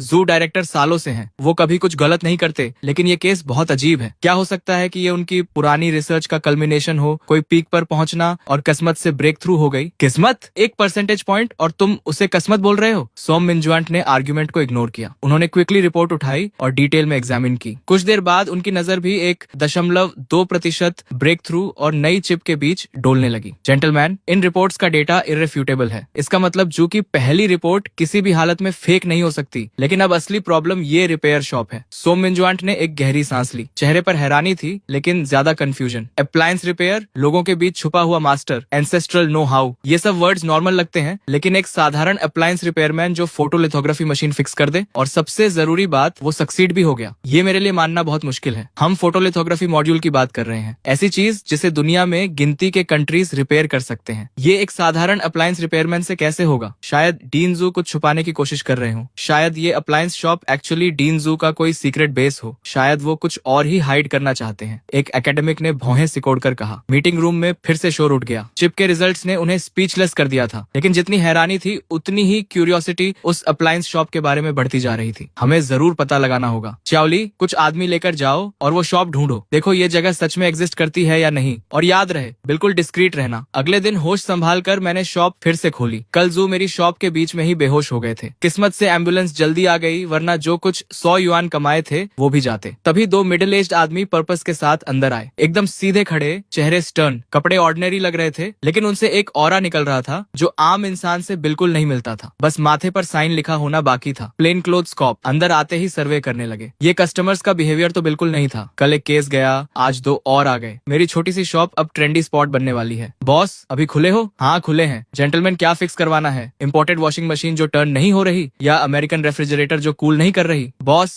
ये देखो। एक आदमी ने एक छोटी स्क्वायर सी डिवाइस काउंटर पर रख दी। कोई स्पेशल पैकेजिंग नहीं। ये क्या है? पुराना MP3 प्लेयर या पुरानी पावर बैंक? हाँ यही है, पुराना म्यूजिक प्लेयर। बॉस, फिक्स हो सकता है। Music player? तुम्हारा म्यूजिक प्लेयर ऐसा दिखता है? किसे बेवकूफ बना रहे हो? जैसे ही वो दोनों अंदर आए थे, मैंने उनके पास मौजूद सभी इलेक्ट्रॉनिक डिवाइसेस स्कैन कर लिए थे। जो डिवाइस उन्होंने दिखाई वो एक ब्लैक ब्रदर मिलिट्री सिफर मशीन थी। मलफंक्शन का कारण था एक इम्प्रॉपर पावर आउटेज से ट्रिगर्ड सिक्योरिटी लॉक। ये दोनों रिपेयर करवाने नहीं आए, टेस्ट करने आए हैं मुझे। ये नई नहीं लगती, फिक्स करना कॉम्प्लिकेटेड हो सकता है, लेकिन पुरानी चीजों पर ही असली क्राफ्ट्समैनशिप की पहचान होती है। अक्सर टूटी नहीं होती, बस एक्टिंग अप कर रही होती है। मैंने ट्रैकिंग डिवाइस हाथ में तोली। दोनों ने एक दूसरे को देखा, बिविल्डर्ड। मेरे मिस्टीरियस गेम के सामने उनका पेशेंस क्लियरली खत्म होने लगा था। इस बार मैंने इलेक्ट्रिक इक्विपमेंट भी नहीं निकाली, बस डिवाइस को उंगलियों से टैप किया। रिदमिक और स्लो टैपिंग। सुनने में सिंपल लग रहा था, लेकिन सामने के दोनों आदमी पसीने में भीग चुके थे। वो इमरजेंसी रिसेट कोड टाइप कर रहे थे। मैं पहचान गया, ये नेशनली रिकॉग्नाइज्ड ट्रैकिंग डिवाइस है। ये रिसेट सीक्वेंस एक्चुअली डिवाइस को बिना डिटेक्ट हुए डिस्ट्रॉय करने के लिए डिजाइन किया गया है। लेकिन एक अप्लायंस शॉप का मालिक ये कैसे जान सकता है? शक की आंधी उन्हें घेर ही रही थी कि मेरे हाथ में पकड़े डिवाइस की रेड लाइट फ्लैश करने लगी। लो, हो गया। मैं कहा था ना, इस तरह की गैजेट को बस एक अच्छे ओवरहॉल की जरूरत होती है। 20 युआन QR कोड से मैंने डिवाइस सीधे टेबल पर फेंकी और 2 उंगलियां उठाई। दोनों कंप्लीटली डम्फाउंडेड थे। ये तुम्हें कैसे पता? क्या पहले ही बताया था ना, फैमिली सीक्रेट। ग्रैंडफादर ने यही ट्रिक से गांव के ट्रैक्टर की कॉन्स्टिपेशन ठीक की थी। फिर मैं रुका। लेकिन जेंटलमैन, तुम मुझे ये डिवाइस लाकर MP3 प्लेयर बताते हो? ये बहुत ऑनेस्ट नहीं है। अगर मैंने सच में इसे म्यूजिक प्लेयर समझ लिया होता और खोल के तोड़ दिया होता तो किसकी गलती होती? ये सुनते ही दोनों के रोंगटे खड़े हो गए। एक बिजली सी उनके बॉडी से गुजरी। उन्होंने सोचा था ये यंग मैन कुछ नहीं जानता, लेकिन वो तो जैसे ही अंदर आए थे इसने सब फिगर आउट कर लिया था। बस बकवास बंद करो, पेमेंट करो और जाओ। बिना पे किए जाने की कोशिश मत करना। यहाँ हर तरफ सर्वेलेंस कैमरास हैं। देते हैं। दोनों फ्रेनेटिकली फोन निकालकर 20 युआन स्कैन करने लगे। और कुछ काम है? फिक्स हो गई तो जाते क्यों नहीं? मैंने पेमेंट कंफर्मेशन देखी। वो दोनों अजीब नजरों से मुझे देखते हुए तेजी से बाहर निकल गए, जैसे आग लगी हो।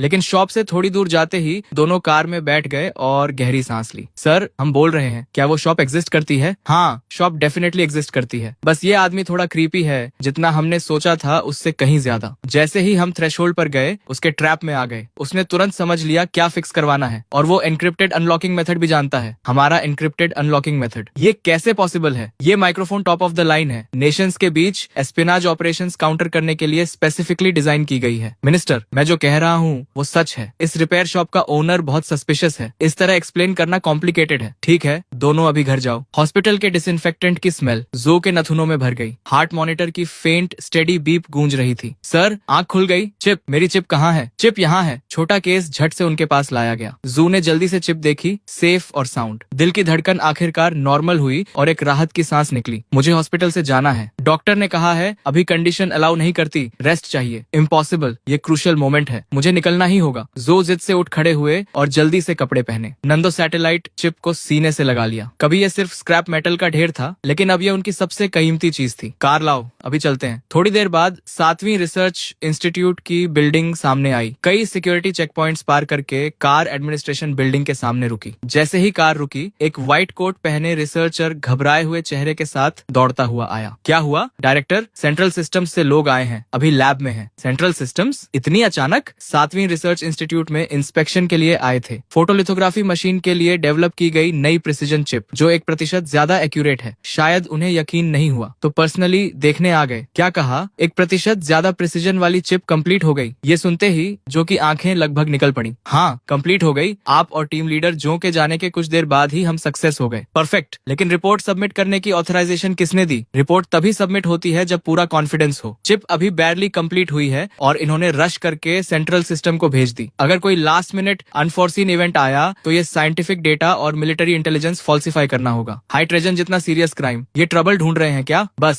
सभी प्रोजेक्ट मेंबर्स को अभी बुलाओ। जो भी न्यू चिप डेवलपमेंट में था, सब लैब में इकट्ठा हो। जो ने मुड़कर लैब की तरफ दौड़ लगा दी। विशाल क्लीन रूम में एक ग्रुप खड़ा था। फोटोलिथोग्राफी मशीन के आसपास जमा होकर इशारे करते हुए बात कर रहे थे। आगे था यान, सेंट्रल सिस्टम के टॉप पर। कैलिब्रेशन मॉड्यूल का फीडबैक लूप मैक्सिमम तक ऑप्टिमाइज हो गया है। ऑप्टिकल पार्ट कंपेंसेशन भी कंप्लीटली रीडिजाइन हुई है। ये टेक्नोलॉजी का सच में कमाल है। और सबसे इंप्रेसिव बात यह है कि ये सारी ऑप्टिमाइजेशंस एग्जिस्टिंग आर्किटेक्चर पर इम्प्लीमेंट हुई हैं, एक भी बेसिक प्रोटोकॉल बदले बिना। ये कैसे पॉसिबल है? डायरेक्टर जू, बताइए आपकी लैब में हो क्या रहा है? लिथोग्राफी मशीन छोड़ो, सिर्फ चिप की बात करो। इसकी ऐसी स्ट्रक्चर क्यों है? जू के मुंह में जो प्लेजेंट्रीज आ रही थी वो गले में ही अटक गई। एक्सप्लेन करो। लेकिन एक्सप्लेन क्या करें? भगवान, चिप उन्होंने खुद डेवलप की और एक्सप्लेन करना मुश्किल है। ऑनरेबल एकेडमिक्स, ये एक्सप्लेन करना थोड़ा कॉम्प्लिकेटेड है। अगर डायरेक्टली टेस्ट डेटा पर चले तो ज्यादा क्लियर होगा। कोई भी एक्सप्लेनेशन रॉ डेटा जितनी इम्पैक्टफुल नहीं होगी। नई चिप को बड़े ध्यान से उठाकर बीजीजी प्लेटफॉर्म के टेस्ट स्लॉट में रखा गया। एक साउंड आई और स्लॉट ऑटोमेटिकली लॉक हो गया। सेल्फ डायग्नोस्टिक एनवायरनमेंट इनिशिएट हुआ। Vacuum environment, okay. Temperature stabilized at 21.5 degree Celsius. Electromagnetic shielding activated. Low frequency calibration accuracy test initiate हो रहा है। Calibration module response time 3.8 nanoseconds. Stable operation. Optical path deviation correction rate 12.5 micron. Design specification से 1.2% ज्यादा। इन reports को सुनते ही भीड़ में excitement की लहर दौड़ गई। एक सिंपल बेसिक टेस्ट ने ही उन्हें स्पीचलेस कर दिया। यान लाओ, ये फिगर्स ऑलरेडी अस्टाउंडिंग है। हमारी स्टैंडर्ड लिथोग्राफी मशीन का करेक्शन रेट पीक पर 12.1 माइक्रोमीटर्स डिजाइन था। यान लाओ ने सिर हिलाया। चेहरे पर कोई इमोशन नहीं था। Basic test validated. Second phase का high intensity lot testing launch करो। जू का चेहरा भी इंप्रेसिव था, लेकिन जो कांपना रोके नहीं रुक रहा था वो अंदर की बेचैनी को बता रहा था। कमांड्स कंप्लीट हुए। होलोग्राफिक प्रोजेक्शन इंस्टेंटली अपीयर हुई। डेटा की एक फ्लड पागलों की तरह चिप से सर्च कर रही थी। ये टेस्ट सिमुलेट कर रहा था लिथोग्राफी मशीन को एक्सट्रीम कंडीशंस में, बहुत हाई प्रिसीजन एक्सपोजर स्टेट और complex computational state. Chip utilization rate 99.6%। Temperature rise 45 degree, 67 degree, 70 degree. सब कुछ इसी पर टिका था। लेबोरेटरी में साइलेंस छा गई। बस नर्वसली निगलने की आवाजें सुनाई दे रही थी। पिछले टेस्ट में जैसे ही चिप सेफ्टी टेम्परेचर पार करती थी, सेल्फ प्रोटेक्शन मोड एक्टिवेट हो जाता था, फ्रीक्वेंसी गिर जाती थी और कैलिब्रेशन परफॉर्मेंस क्रैश कर देती थी। लेकिन इस मोमेंट में होलोग्रामिक स्क्रीन पर कैलिब्रेशन रिस्पॉन्स टाइम का डेटा वही था, 3.8 नैनोसेकंड्स। हिला नहीं। टेम्परेचर स्टेबलाइज हो गई थी, 76 डिग्री सेल्सियस। एल्डर यान और बाकी सब होलोग्राम को घूरते रहे। आंखों में डिसबिलीफ साफ झलक रहा था। ये चिप इतने टेम्परेचर पर स्टेबल कैसे रह सकती है? इसकी हीट डिसिपेशन कैपेसिटी स्टेबलाइज कैसे हो गई? ये तो उनके सारे ट्रेडिशनल साइंटिफिक अंडरस्टैंडिंग को उलट कर रख देने वाली बात थी। तभी जू के दिमाग में एक विम आई। वो सेंट्रल सिस्टम के अपने लीडर्स को इम्प्रेस करना चाहता था और उसने बिना किसी की परवाह किए अनाउंस कर दिया, सभी स्टेशनों तैयार हो जाओ। Final test. लिथोग्राफी मशीन का एक्सट्रीम वाइब्रेशंस में ऑपरेशन का सिमुलेशन, हाई टेम्परेचर और कॉम्प्लेक्स इलेक्ट्रोमैग्नेटिक इंटरफेरेंस के साथ अल्ट्रा प्रिसीजन, कैलिब्रेशन और रेजिस्टेंस टेस्टिंग शुरू करो। ये सबसे डिमांडिंग प्रोटोकॉल है। कोई भी चिप इसे विदस्टैंड नहीं कर सकती। कमरे में एक सन्नाटा छा गया, क्योंकि सब जानते थे कि चिप इंस्टेंटली जल जाएगी। एल्डर यान ने जू को रोकने की कोशिश की। ओल्ड जू, हम ऑलरेडी इस नई चिप की सक्सेस देख चुके हैं और टेस्टिंग की कोई जरूरत नहीं। ये तो परफेक्ट से भी ज्यादा है। लेकिन जू उस वक्त किसी पागल की तरह था, किसी की सुनने को तैयार ही नहीं था। एल्डर यान ने आवाज तेज की, जू, मेरा ऑर्डर सुना नहीं? अभी बंद करो ये टेस्ट। मैंने कहा नहीं होगा। मैं देखना चाहता हूँ कौन हाथ उठाने की हिम्मत करता है। यन सच में अंदर से घबरा रहा था। इतनी एक्स्ट्रॉर्डिनरी चिप, और अगर जू की इस जिद की वजह से वो बर्बाद हो गई तो सबका दिल टूट जाता। सभी टेस्टिंग यूनिट्स के हेड टीममेट्स के हाथ हवा में ही जम गए थे, माथे से पसीना गालों तक बह रहा था। एक तरफ सेंट्रल सिस्टम था जिसका रैंक इंस्टीट्यूट से कहीं ऊपर था, दूसरी तरफ उनका डायरेक्ट सुपीरियर जो था। किसी को भी दुश्मन बनाना तबाही होती। फिर भी रिसर्चर्स में जो देव का ऑर्डर तोड़ने की हिम्मत नहीं आई। लिथोग्राफी मशीन जो अभी अभी रुकी थी वो दोबारा चालू हो गई। स्क्रीन पर होलोग्रामिक प्रोजेक्शन का डेटा फिर से फ्रैंटिकली स्क्रॉल करने लगा। यान ने चेतावनी दी, जो देव सुन लो,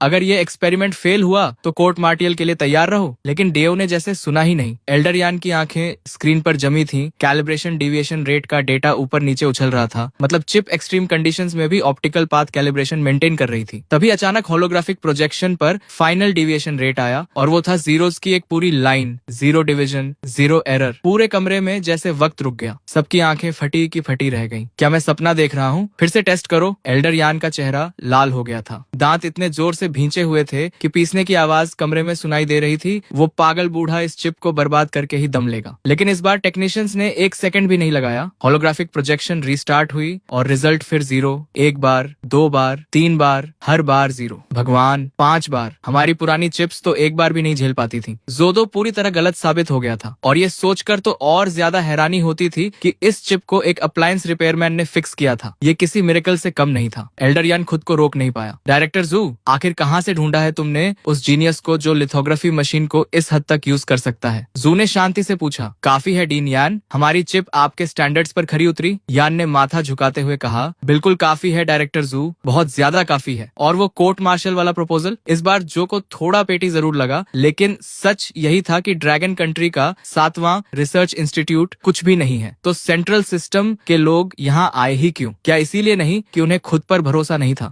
जू ने एक स्मग स्माइल के साथ कहा, एक टेस्ट काफी नहीं था तुम्हारे लिए, तो हमने एक साथ 5 दे दिए। अब तो कन्विंस्ड हो? एल्डर यान ने हंसते हुए जवाब दिया। डायरेक्टर जू, हम उस उम्र से निकल चुके हैं जब छोटी छोटी बातों पर झगड़ते थे। फिर उन्होंने अपने असिस्टेंट को आवाज लगाई, जाओ मेरी कार की ट्रंक से मेरी सबसे अच्छी एपो टी लेकर आओ। पूरे सेंट्रल सिस्टम में डायरेक्टर जू का नाम सुनकर सब दंग थे। डीन का तेज मिजाज कौन नहीं जानता। तभी एक एम्प्लॉई डॉक्यूमेंट्स लेकर आया। डायरेक्टर जू, हमारे 5 टेस्ट का detailed data report please sign कर दीजिए। जू ने हाथ हिलाया, मुझे अकेला छोड़ो। डीन यान ने झट से उस एम्प्लॉई के हाथ से डॉक्यूमेंट्स ले लिए और बड़े ध्यान से देखने लगे। चेहरे पर मुस्कान फैलती जा रही थी। 5 टेस्ट का डेटा अलग अलग रिजल्ट्स दिखा रहा है। इस चिप की स्टेबिलिटी रेट बढ़ती ही जा रही है। ये फीडबैक कर्व देखो, मैं यकीन नहीं कर पा रहा। यान डॉक्यूमेंट्स को ब्रीफ केस में भरते हुए बोले, अगर हमारे पास ऐसा डेटा और होता तो इंग्लैंड हमारा क्या बिगाड़ लेता। फिर उन्होंने झू की तरफ मुड़कर पूछा, यार एक बात बताओ, ये गैजेट सच में उसी अप्लायंस रिपेयरमैन ने बनाई थी? जू ने हाँ में सिर हिलाया। यान ने हैरानी से कहा, अभी भी बिलीव नहीं हो रहा। कम से कम बताओ उसने कौन से मटेरियल्स यूज किए। ये साइंटिफिक रिसर्च के लिए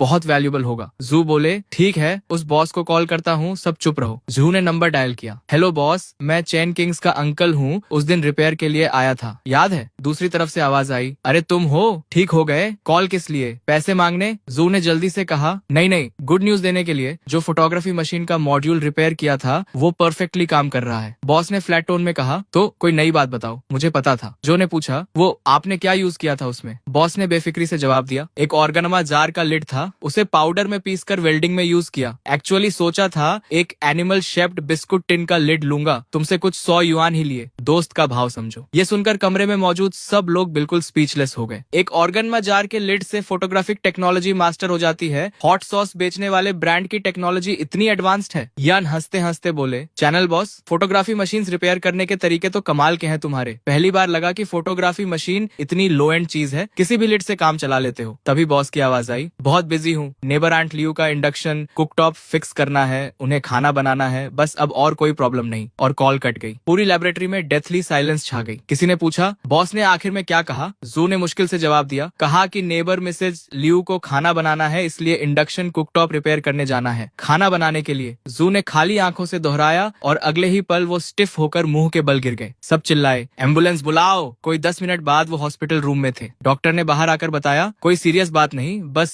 सडन इमोशनल आउटबर्स्ट की वजह से ब्लड प्रेशर स्पाइक हो गया। इनकी उम्र में स्ट्रॉन्ग इमोशन से बचना चाहिए। ये सुनकर जू का दिल जो अभी अभी डूब रहा था थोड़ा शांत हुआ। स्ट्रॉन्ग इमोशंस और ऑर्गेनमा जार के लिड से रिपेयर हुई फोटोग्राफी मशीन से ज्यादा पावरफुल इमोशन क्या होगा, ये तो सारी साइंटिफिक थ्योरीज को उलट देने वाली बात थी। बाकी सब रिसर्चर्स जू के पास आ गए। डायरेक्टर जू, उस बॉस से दोबारा कांटेक्ट करवाइए, हमें जानना है कि फोटोग्राफी मशीन रिपेयर करने वाले लिड की होगनमा ब्रांड कौन सी है। ये चाइना के लिए बहुत जरूरी है, आप अकेले मत रखिए इसे। जो ने हाथ उठाया, घबराओ मत, क्रेडिट कहीं नहीं जाएगा। बस उस बॉस का मिजाज बहुत कड़क है, हमारी स्टेटस उसकी नजर में कुछ नहीं। सही मौका देखकर उसे देश की सेवा के लिए कन्विंस करूंगा। सबने समझदारी से सिर हिलाया। उधर दोपहर की सुस्त धूप में मैं सुबह का काम निपटाकर आराम कर रहा था, हाथ सिर के पीछे रखे कुर्सी पर हिलते हुए सोच रहा था कि आज खाने में क्या होगा। तभी बाहर से एक जानी पहचानी आवाज आई, लिटिल चेन। अरे लिटिल चेन, खाया नहीं अभी तक? देखो इंडक्शन हॉब फिक्स हो गया, कितनी जल्दी। ग्रैंडमा ने ब्रेस्ड पोर्क बनाया है, आओ चखो। मैंने मुस्कुराते हुए कहा, शुक्रिया ग्रैंडमा। सच कहूँ तो 800 मसालों वाला रेस्टोरेंट का खाना भी उस होममेड खाने के सामने कुछ नहीं, जो सिर्फ नमक और डार्क सोय सॉस से बने, कहीं ज्यादा स्वादिष्ट होता है। ग्रैंडमा बोली, शुक्रिया तो मुझे करना चाहिए, तुम रिपेयर के पैसे भी नहीं लेते। आज तुम्हारे बिना ग्रैंडमा खाना भी नहीं बना पाती। तुम तो ऑफिशियल कस्टमर सर्विस से भी बेहतर हो। इधर ये बातें हो रही थी, उधर सेंट्रल सिस्टम के मेन ऑफिस में 2 आदमी खड़े थे, जिनके सिर इतने झुके थे कि लगभग जमीन छू रहे थे। उनके सामने डेस्क पर बैठे मेन्जुआंट की पीठ बिल्कुल सीधी थी और सामने रखा था वो बग जो मैंने रिपेयर किया था, एक military grade bug, alpha rated security, जिसकी कोर टेक्नोलॉजी को कई रिसर्च इंस्टीट्यूट्स ने मिलकर फाइनलाइज किया था और एक छोटी सी रिपेयर शॉप के मालिक ने उसे हैक कर लिया था। कितना वक्त लगा उसे? 5 मिनट नहीं, 6 मिनट। एक मिलिट्री ग्रेड स्पाई डिवाइस बिना किसी टूल के हैक किया, तुम मुझे बेवकूफ समझते हो? मेन्जुआंट की आवाज में गुस्सा साफ था। एक ऑफिसर ने जवाब दिया, सर ये सच है, हम म्यूजिक प्लेयर बोलकर गए थे, उसने लेते ही top secret reboot sequence type किया, वो सिस्टम भी एक्टिवेट कर दिया जिस पर हम काफी वक्त से अटैक कर रहे थे और कभी सक्सेस नहीं मिली। ऐसे लगा जैसे वो शुरू से जानता था कि ये क्या है। एक अप्लायंस रिपेयरमैन ने बिना किसी टूल के सिर्फ उंगली से टैप करके सब कर दिया। एग्जैक्टली साइंस फिक्शन मूवी जैसा था। पूरे ऑफिस में एक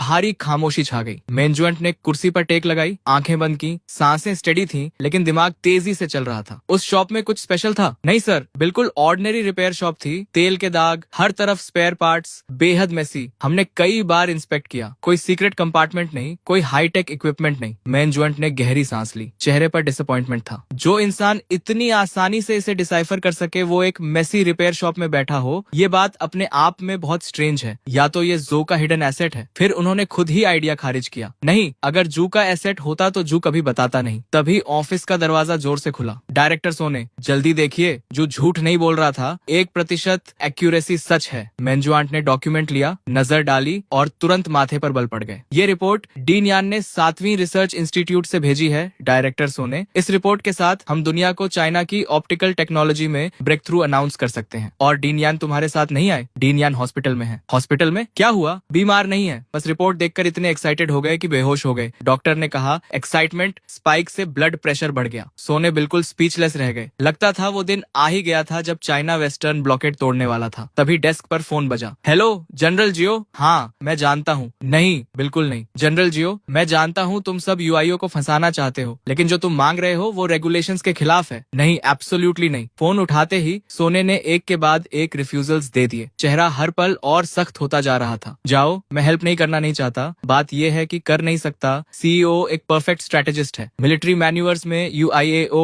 हर कमांडर का नाइटमेयर होता है। वो कभी रूल्स से नहीं खेलता, उसकी टैक्टिक्स बेहद कनिंग है। पिछले साल जाओ की elite armoured division exercise area का आधा हिस्सा भी पार नहीं कर पाई थी कि कमांड ने पूरी यूनिट को वाइप्ड आउट डिक्लेयर कर दिया। जाओ की आवाज आई, योशियो के साथ मैन्यूवर्स में एक ही रूल है कि कोई रूल नहीं। वायोसोन, इस बार एक्सरसाइज फ्यूचर हाईटेक वॉर पर फोकस्ड है। हम पुरानी आर्मी से फ्यूचर वॉर नहीं लड़ सकते, तुम्हें मेरी हेल्प करनी होगी। इस बार मुझे योशियाओ को कॉर्नर करना ही है। सोने बोले, ओल्ड मैन जाओ, आर्मी के अपने रूल्स हैं, रिसर्च इंस्टीट्यूट के अपने, दोनों अलग सिस्टम्स हैं। इंस्टीट्यूट का इक्विपमेंट मिलिट्री कन्फ्रंटेशन में यूज नहीं हो सकता। सोने का चेहरा तन गया था। अगर उसने हेल्प की तो बहुत बड़ी गलती होगी। एक्सरसाइज कमांड वेपन्स इंस्पेक्ट करेगी और शक सीधे उन पर आएगा। जाओ बोले, रूल्स तोड़ने के लिए ही बनते हैं, इंसान जिंदा होते हैं। एक बार हेल्प करो, अपने बेस्ट ट्रेन्ड सोल्जर्स तुम्हारी सिक्योरिटी पर लगा दूंगा, साथ में 20 साल पुरानी मेओटे की कुछ बॉटल्स भी। मेरे पास गार्ड्स हैं, दारू की कमी भी नहीं। ब्रदर सोने, एक काम करो, लेजर या इलेक्ट्रोमैग्नेटिक पल्स वेपन कुछ भी दे दो, लैब का कोई प्रोटोटाइप जिसमें थोड़ी सी भी पोटेंशियल हो, बस इतना काफी है। जाओ की आवाज में लगभग गिड़गिड़ाहट थी। सोने के माथे पर पसीना आ गया। वो जानते थे कि ये मैन्यूवर्स आर्मी के लिए कितनी जरूरी थी। तुमसे इक्विपमेंट लिया तो एक्सरसाइज का कोई मतलब नहीं रहेगा, ये तुम्हें टफ बनाने के लिए है। जाओ बोले, ब्रदर योशियाओ की टैक्टिक्स को ट्रेनिंग कह रहे हो तुम? Hypersonic missiles, drone launches, exactly science fiction जैसा है। मेरे रेडार्स डिटेक्ट भी नहीं कर पाते और कमांड बोल देती है एक्सरसाइज खत्म। अगर सच में नहीं दे सकते तो कम से कम प्रिसीजन गाइडेंस चिप्स दे दो, मैं खुद वॉरहेड्स पर इंस्टॉल कर लूंगा। जनरल जाओ, ये प्रिंसिपल की बात है। मिनिस्टर सोने, आप तो सच में रोल मॉडल हैं, तो फिर मेरी लाश उठाने आ जाना। जाओ ने फोन पटक दिया। सोने हाथ में साइलेंट रिसीवर लिए बैठे रहे। इस बार उन्होंने सच में जाओ को नाराज कर दिया था। उधर रिसर्च इंस्टीट्यूट 7 की लैब में मशीन्स की गुनगुनाहट के बीच लैब कोट्स में रिसर्चर्स इधर उधर भाग रहे थे। एक रिसर्चर ने दूसरे से पूछा, डायरेक्टर जू इस बार क्या कर रहे हैं? पता नहीं, सुना है नुओ 3 रिपेयर करवाई है, उसकी परफॉर्मेंस टेस्ट करनी है। नंदो 3? लेकिन वो तो स्पेस प्रोग्राम का अबैंडन्ड प्रोजेक्ट था। डायरेक्टर जू ने कहाँ से रिपेयर करवाया? वही रिपेयर शॉप तो नहीं होगी? वो शॉप सच में रोडो 3 जैसी चीज भी फिक्स कर सकती है? सब थोड़े बिलीवर्ड थे। उस मिस्टीरियस रिपेयर शॉप के आने के बाद से उनका वर्कलोड जैसे कभी खत्म ही नहीं होता था। पहले मशीन्स को थोड़ा ब्रेक मिलता था, अब नॉन स्टॉप काम था। तभी किसी ने आवाज लगाई, ये क्या बातें कर रहे हो, जल्दी करो,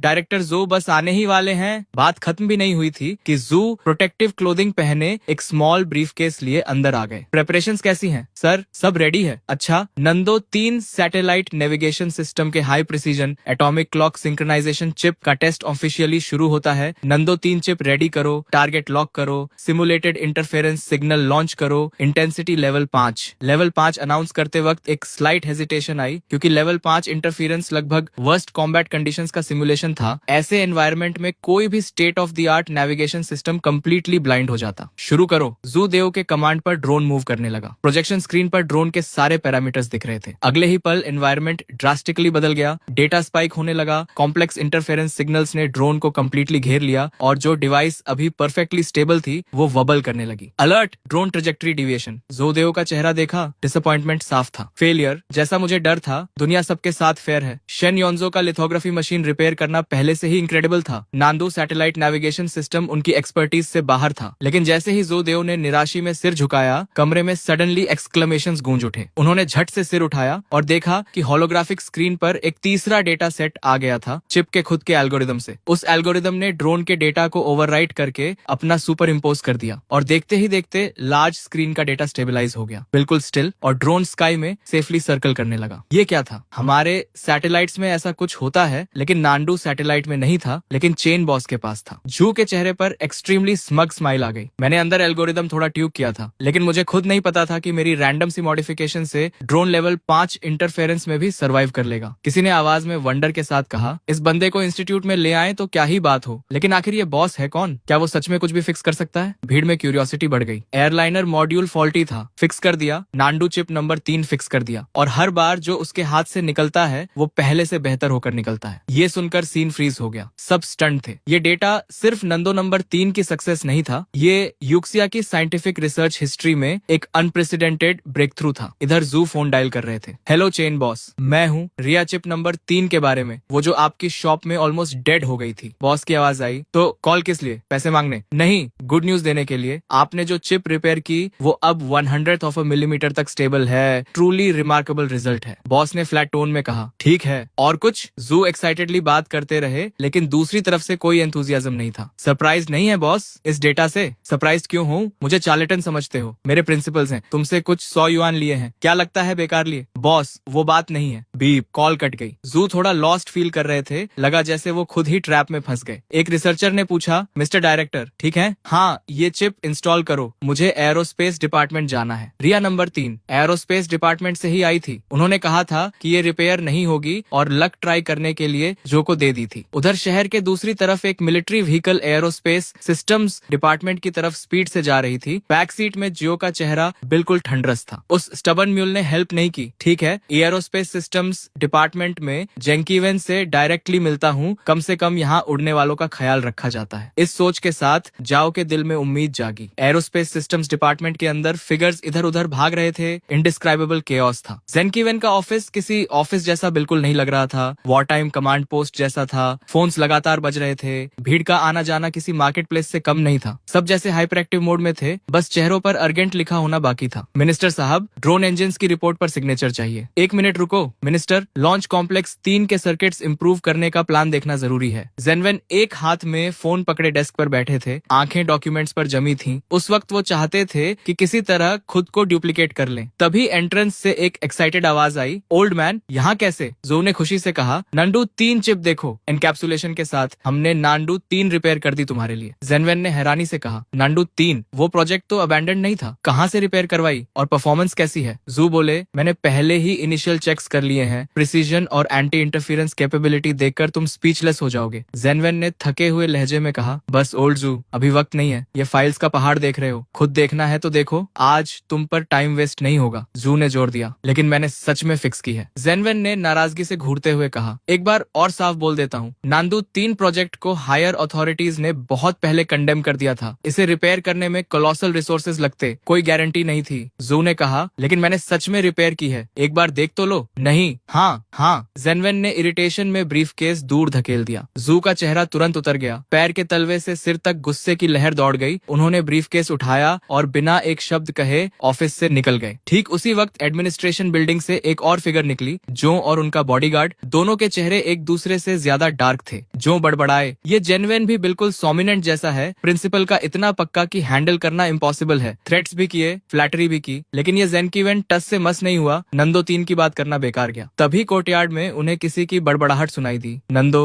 वो एम्बिशियस प्रोजेक्ट जो कुछ समय पहले अबैंडन हो गया था, वो कटिंग एज प्रोजेक्ट? जाओ ने सिर घुमाया और नजर जू से मिली, जिनका चेहरा किसी एंग्री गोस्ट से भी ज्यादा सलन था। गुड मॉर्निंग सर, अभी नांदू 3 की बात कर रहे थे? ये सुनकर जू ने सिर उठाया और फ्रीज हो गए। भगवान, शोल्डर पर स्टार्स देखकर ही समझ आ गया। जनरल, हाँ, नांदू 3, हमारे 7वीं इंजीनियरिंग इंस्टीट्यूट ने नांदू 3 चिप रिपेयर कर दी है। लेकिन वो बेवकूफ जेनकीवेन कुछ समझता ही नहीं, बोलता रहा कि नंदो 3 कॉन्टिफेक्टर है। जो ने क्विकली जियो को ग्रीट किया और अपना स्मॉल बॉक्स प्रेजेंट किया। जियो ने कहा, नंदो 3, मुझे लगता था ये प्रोजेक्ट अबैंडन हो चुका था। जो बोले, वो पहले था, हमारे रिसर्च इंस्टीट्यूट ने प्रॉब्लम ओवरकम कर ली है, चिप टेक्नोलॉजी अपग्रेड हो गई है। अब इसकी प्रिसीजन इतनी है कि मक्खी को टारगेट कर सके, anti interference capability super human level की है, आसमान गिर जाए तो भी काम करती रहेगी, और सबसे इम्पोर्टेंट, इसका खुद का इंडिपेंडेंट कंप्यूटिंग एल्गोरिदम है। फाइनली एक रिसेप्टिव ऑडियंस मिला था। जू पैशनेट प्रेजेंटेशन मोड में आ गए। जाओ अमेजमेंट से सुन रहे थे, सच में इतनी पावरफुल है। वो जनरल थे, ट्रूप्स लीड करना जानते थे, लेकिन scientific research data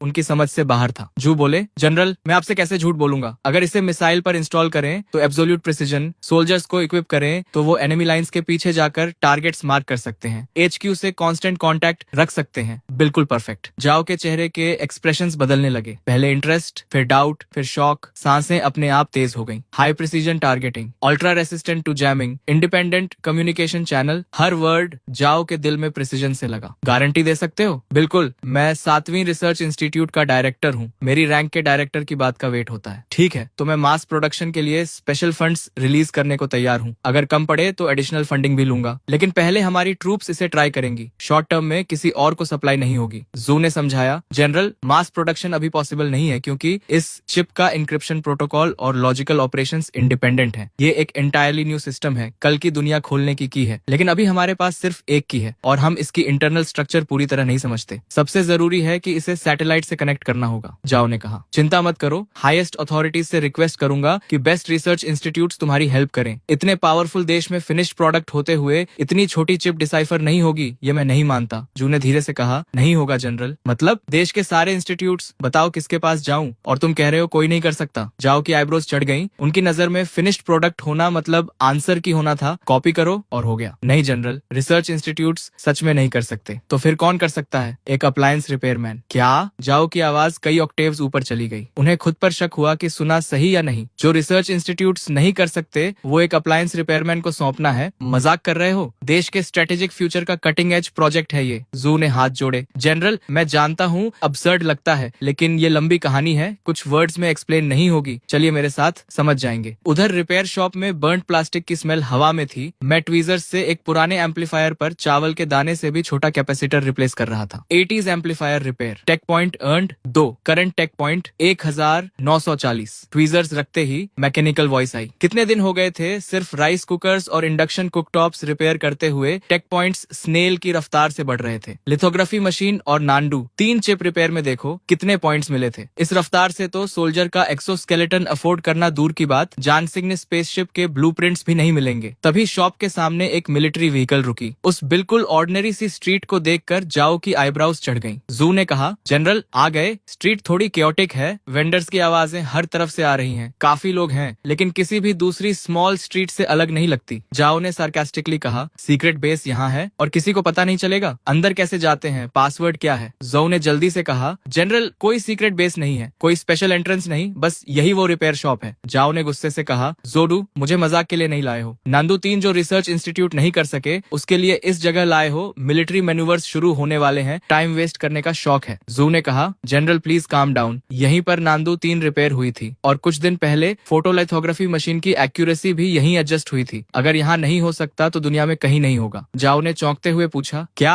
photolithography machines भी रिपेयर करते हैं यहाँ? वो जू को इंटेंटली देखने लगे। आखिर 7वीं रिसर्च इंस्टीट्यूट का डायरेक्टर है, इस कैलिबर का आदमी मुझे फंसाने के लिए झूठ नहीं बोलेगा। ठीक है चलते हैं अंदर, लेकिन अगर वैसा नहीं निकला जैसा बताया है तो चाहे दुनिया के किंग हो उड़ा दूंगा। जाओ ने कपड़े ठीक किए और रिपेयर शॉप की तरफ बढ़े। जू ने राहत की सांस ली। Detection of repairable objects, type 3 tactical flashlight, internal circuit short circuit, individual tactical goggles, falcon thermal imaging layer peeled off, damaged hummingbird micro communicator signal receiver module. जैसे ही वो अंदर आए मैंने जाओ के साथ वाले बंदे पर तुरंत रिपेयरेबल चीजें स्पॉट कर ली। ये सब मिलिट्री इक्विपमेंट था और जो ग्रुप लीड कर रहा था वो क्लियरली कोई बड़ा आदमी था, आर्मी का बड़ा ऑफिसर। जू ने कहा, बॉस काफी टाइम हो गया। मैंने पॉलिटनेस से कहा, सर काफी टाइम हुआ, कैसे हैं? कस्टमर इज किंग, पॉलिट तो रहना पड़ेगा। जू बोले, बिल्कुल ठीक है, चिप भी ठीक है, जो भी रिपेयर करते हो चेन बॉस परफेक्टली काम करता है। वापस जाकर पूरी बैटरी ऑफ टेस्ट की, परफॉर्मेंस ओरिजिनल से भी बेटर निकली। मैंने फ्लैट टोन में कहा, कोई नई बात बताओ। जाओ ने साइडवेज नजर से देखा। उन्हें कम से कम 40 से 50 साल के किसी एक्सपर्ट की उम्मीद थी, लेकिन ये तो मुश्किल से 20 साल का लड़का था। प्रिसीजन इंस्ट्रूमेंट्स की उम्मीद थी, लेकिन रस्ट और बर्न प्लास्टिक की स्मेल के अलावा कुछ नहीं था। Young, smooth talking, nonchalant, arrogant, और ये एक्सपर्ट माना जाए। जाओ मन ही मन बोले, ये तो बुरा मजाक है। मैंने कहा, जनरल अभी शुरू भी नहीं हुए और तुम्हारे साथ जो चीफ और एडीडी कैंप है उनकी बेल्ट पर टैक्टिकल फ्लैशलाइट का सर्किट बोर्ड प्रॉब्लम में है। गॉगल्स की थर्मल इमेजिंग कोटिंग पूरी तरह पीलिंग ऑफ हो रही है, रात को अंधे के बराबर है, और माइक्रो कम्युनिकेटर का सिग्नल मॉड्यूल भी फ्राइड है। ये मुंह पर एक्सप्लोड नहीं होगा, इसकी चिंता नहीं है। मेरी आवाज लाउड नहीं थी, लेकिन सबके कानों तक पहुंची, खासकर जाओ के एडीडी कैंप के। उसने इनक्रेजुलसली पूछा, ये कैसे पॉसिबल है? जाओ के एडीडी कैंप ने रिपोर्ट किया, जनरल फ्लैशलाइट कुछ दिन पहले ट्रेनिंग में एक्सीडेंटली डैमेज हुई थी। गॉगल्स और कम्युनिकेटर ब्रेकडाउन हो गए थे। आज रिप्लेस करने का प्लान था, लेकिन राउट सडनली बदल गया। जाओ भड़क गए, इतना इंपॉर्टेंट इक्विपमेंट तोड़ रखा है, मिशन पर हो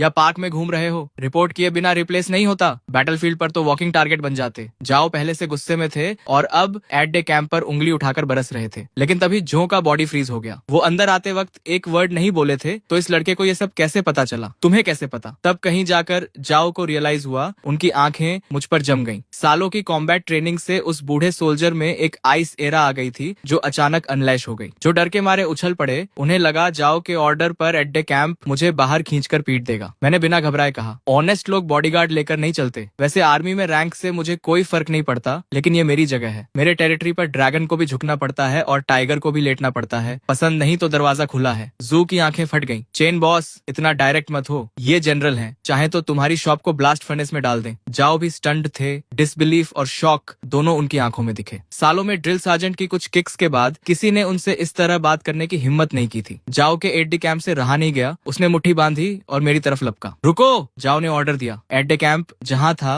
वहीं फ्रीज हो गया और पीछे हट गया। मैंने कामली कहा, ये रिपेयर शॉप है, बॉक्सिंग रिंग नहीं। लड़ना है तो बाहर जाओ। ऊपर से मैं काम था, लेकिन अंदर से डर के मारे जान निकल रही थी। उस बॉडीगार्ड की मसल्स बैगी क्लोथ्स के नीचे से भी दिख रही थी। अगर उसकी मुट्ठी मेरे सिर पर पड़ती तो इस स्टोरी का यही एंड हो जाता। जू ने क्विकली टॉपिक चेंज किया। चेन बॉस, पिछली बार नांडू 3 चिप रिपेयर की थी, हम उसे वॉरहेड पर इंस्टॉल करवाना चाहते हैं ट्रैकिंग फंक्शन के लिए। क्या कर सकते हो? मुझे सडनली इंटरेस्ट हुआ। ये तो सीरियस मैटर है, आखिर करना क्या है? जाओ ने ग्रेवली देखते हुए कहा, अम्निशन है, हमारी ब्लू आर्मी में एक UIA है, हर बार उससे हारते हैं, इस बार जीतना है। कर सकते हो? मैं समझ गया, अगर मैंने मना किया तो ये सारे पुराने नए हिसाब चुकता कर देंगे। मैंने कहा, बिल्कुल हो सकता है, लेकिन इतने पैसे चाहिए। मैंने 5 उंगलियां उठाई। जू ने खुशी से फोन निकाला भी। 500 हो जाएगा। मैंने रोका, इस बार 50,000। क्यों? पहले 500 थे, अचानक इतना? क्योंकि इनकी शक्ल पसंद नहीं आई, मेरे साथ बदतमीजी की। 50,000 तो दोस्त का भाव है। मैंने जाओ की तरफ इशारा किया। जाओ ने बिना झिझके कहा 50,000 मंजूर, और काम अच्छा हुआ तो 50,000 और। अगले ही पल पेमेंट कंफर्मेशन का बीप आया और इस तरह ये बड़ा कॉन्ट्रैक्ट मेरे हाथ लग गया। वो मेरा काम सॉल्व कर देंगे, लेकिन ये काम यहाँ नहीं होगा। मैंने कहा काम तुम्हारी जगह पर होगा। जाओ ने पूछा क्यों? ये हमारा मेन प्रोजेक्ट साइट है, यहाँ कोई कॉन्फिडेंशियल इन्फॉर्मेशन लीक होने का खतरा नहीं है। मैंने समझाया कोई ऑफेंस नहीं, लेकिन तुम क्लियरली बड़े आदमी लगते हो। सच में मुझसे नंदो 3 एक सिंगल बुलेट पर माउंट करवाओगे? उसके लिए कम से कम एक सॉलिड शेल चाहिए। वो चीज शहर के बीच में नहीं निकाल सकते। अगर वो कॉन्ट्रैप्शन यहाँ दिखी तो मैं फ्रंट पेज न्यूज बन जाऊंगा। जाओ एक बार फिर स्पीचलेस हो गए, लेकिन इस बार पूरी तरह कन्विंस्ड भी थे। उन्होंने चिप इंस्टॉल करने के बारे में सोचा था, लेकिन ये प्रॉब्लम उनके दिमाग में आई ही नहीं थी। ठीक है, कोई प्रॉब्लम नहीं, तुम दोनों यहीं रुको, मैं अपना सामान लेकर आता हूँ। ये कहकर मैं सीधे पीछे स्टोरेज रूम में चला गया। जू और जाओ दोनों स्टंट खड़े रहे। उन्हें लगा मैं कोई सूटकेस वगैरह लेकर आऊंगा, लेकिन मैं एक घिसा पिटा कैनवस बैग लेकर निकला। जाओ ने हैरानी से कहा बस यही और इंस्ट्रूमेंट्स? इतने सारे इंस्ट्रूमेंट्स यहाँ हैं, उन्हें क्यों नहीं ले रहे? मैंने डिस्डेनफुल नजर से जाओ को देखा और बोला मेरा दिमाग ही सबसे बेस्ट इंस्ट्रूमेंट है, और हील घुमाकर दरवाजे से बाहर निकल गया। जो ने धीरे से कहा खैर टेक्नीशियन तो है, जब तक योशियाओ से जीत दिलाए जो कहे वो गॉस्पल। बाहर आकर मैंने कहा पैदल आए थे क्या? पूरी कार है बस, प्लेन नहीं है, टैंक नहीं है, लेकिन कम से कम मिलिट्री व्हीकल तो होनी चाहिए। जो ने झट से गार्ड्स को सिग्नल दिया और थोड़ी देर में एक ऑर्डिनरी कार और एक मिलिट्री व्हीकल आ गई। मैंने मन में सोचा बुरा नहीं, जिंदगी में पहली बार मिलिट्री व्हीकल में बैठने का मौका मिला। चलो। दोनों कार्स तेजी से सड़क पर दौड़ने लगी। मैं बैक सीट पर टेक लगाकर आंखें बंद करके आराम करने लगा। कन्वेंशनल वॉरहेड में चिप ऐड करना ये काम चेन वेव्स रिपेयर करने से कहीं ज्यादा इंटरेस्टिंग था। कन्वेंशनल वॉरहेड का फ्लाइट पाथ खासकर टर्मिनल फेज में कई फैक्टर से इन्फ्लुएंस होता है, air currents, temperature, humidity, target movement वगैरह। टर्मिनल करेक्शन वो फाइनल फेज होता है जब GIV टारगेट के पास पहुंचने वाली होती है। इंटरनल माइक्रो प्रोपल्सर्स ट्रैक्टरी एडजस्ट करके डिविएशंस करेक्ट करते हैं। कुछ घंटों बाद दोनों कार्स एक हेविली गार्डेड एनकैंपमेंट में स्लोली दाखिल हुई। ऊंची वॉल्स,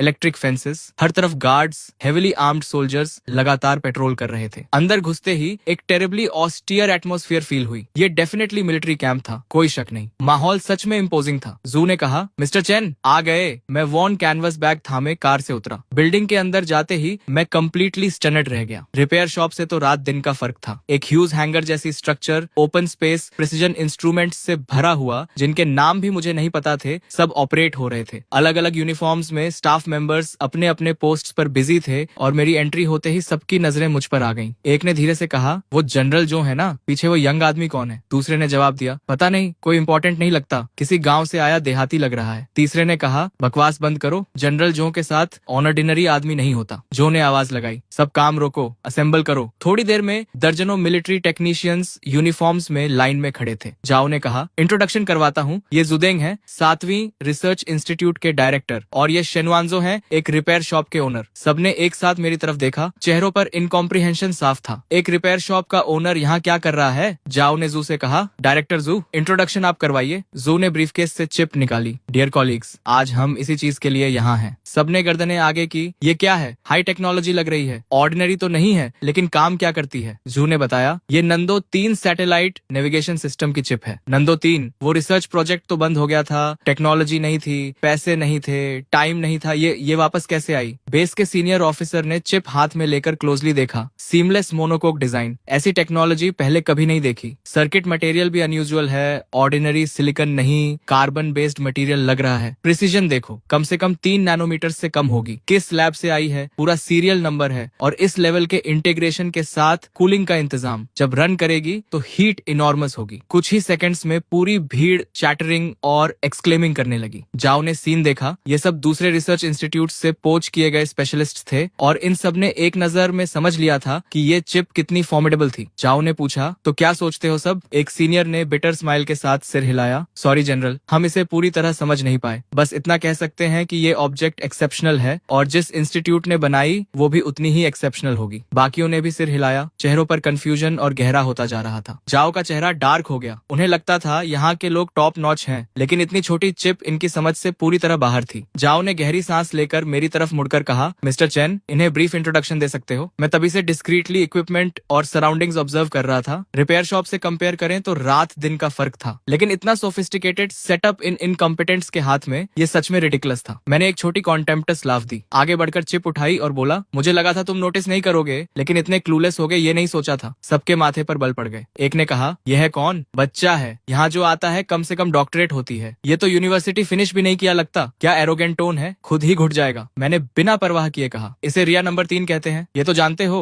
इसकी सेंट्रल कंप्यूटिंग यूनिट 114 न्यूक्लियॉन्स की सीक्वेंस यूज करती है। तुम नहीं समझोगे, ये नॉर्मल है। किसी ने पूछा 114 न्यूक्लियॉन्स की सीक्वेंस ये क्या होती है। हम जानना चाहते हैं कि इस लेवल के इंटीग्रेशन के साथ ऑपरेशन के दौरान हीट डिसिपेशन कैसे मैनेज होती है। मैंने डिटैच्ड एयर के साथ चिप दिखाते हुए कहा, वो मैंने ऑलरेडी मॉडिफाई कर दिया है। टिंगसन परमाबाइट और thermally super conducting material use किया है। रियल वर्ल्ड कंडीशंस में स्टेबल डेली ऑपरेशन के लिए परफेक्टली अडेप्ट हो जाती है। चिप पर ये माइक्रो परफोरेशंस देख रहे हो, ये मिनिएचर थर्मो इलेक्ट्रिक जनरेशन के इनटेक पोर्ट्स हैं। कैलकुलेशन से जो थर्मल एनर्जी प्रोड्यूस होती है वो इलेक्ट्रिकल एनर्जी में कन्वर्ट हो जाती है, यानी सिस्टम पूरी तरह सेल्फ सफिशिएंट है। लेकिन वहां मौजूद कोई भी काम नहीं था।